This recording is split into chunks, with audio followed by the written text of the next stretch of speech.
Seninle gece gündüzüm, neredesin Nezzula Hanım? Sana açık gönül gözüm, neredesin Nezzula Hanım?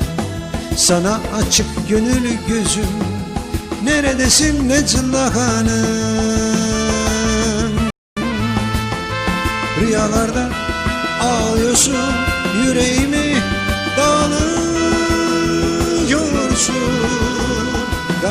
gölgelere bağlıyorsun. Neredesin Nezzula Hanım? Gölgelere bağlıyorsun. Neredesin Nezzula Hanım?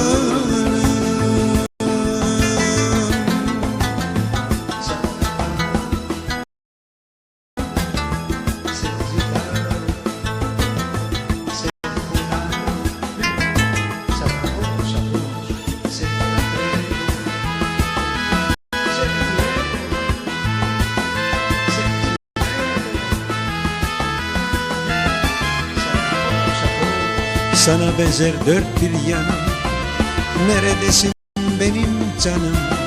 Vuslat yakın gel kurbanım, neredesin Nezzula Hanım? Vuslat yakın gel kurbanım, neredesin Nezzula Hanım? Rüyalarda ağlıyorsun, yüreğimi dağılıyorsun,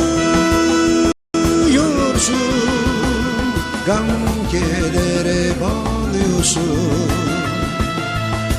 Neredesin Nezzula Hanım? Gölgelere bağlıyorsun.